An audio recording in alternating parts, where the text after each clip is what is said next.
ஆண்டவராகிய இயேசு கிறிஸ்துவின் இரத்தத்தினால மீட்கப்பட்ட தேவ ஜனமே, இந்த நல்ல ஆசீர்வாதமான ஓய்வு நாளுக்காக கர்த்தரை துதிக்கிறேன், ஸ்தோத்திரிக்கிறேன். மல்கியா தீர்க்கதரிசியின் புஸ்தகம் 4ஆம் அதிகாரம் 2ஆம் வசனத்திலே நாம் வாசிக்கும் போது அதன் செட்டைகளின் கீழ் ஆரோக்கியம் இருக்கும் என்று சொல்லி நாம் வாசிக்கிறோம். அதன் செட்டைகளின் கீழ் ஆரோக்கியம் இருக்கும். இன்றைய நாளிலே நமக்கு தேவை ஆரோக்கியம், மிக மிக அவசியமான தேவையாய் இருக்கிறது. வெளிக்காயங்கள் ஆற்றுகிற காரியம் மாத்திரமல்ல, மனதிலேயும் நமக்கு ஆரோக்கியம் தேவையாய் இருக்கிறது. இன்றைக்கு அநேகருடைய மனநிலை எப்படி இருக்கிறது என்றால், ஆரோக்கியமற்ற நிலைமையில இருக்கிறது.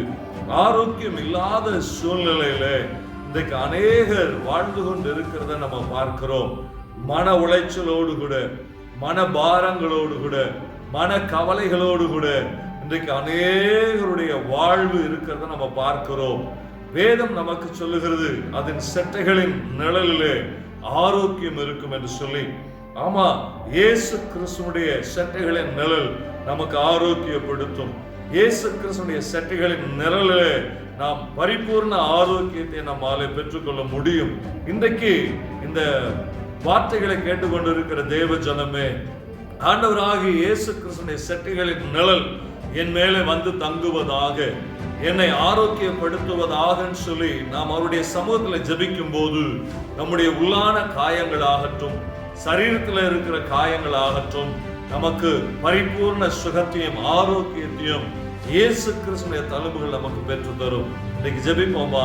சர்வ வல்லமையுள்ள எங்கள் நல்ல தகப்பனே, இயேசு கிறிஸ்துவின் நாமத்தினால் என்னோடு கூட இணைந்திருக்கிற ஒவ்வொருடைய வாழ்க்கையிலையும், ஆத்மாவிலையும், சரீரத்திலையும் இன்றைக்கு ஆரோக்கியம் வருவதாக சொல்லி ஜெபிக்கிறேன். ஆரோக்கியம் கொடுக்கிற தேவன் நீர் மட்டுமே இன்றைக்கு ஆரோக்கியப்படுத்துவீராக ராஜா. பரிபூர்ண ஆரோக்கியம் இன்றைக்கு உண்டாவதாக சொல்லி ஜெபிக்கிறேன். எப்பேற்பட்ட காயங்களாக இருந்தாலும் நீர் ஆரோக்கியப்படுத்த முடியுமே.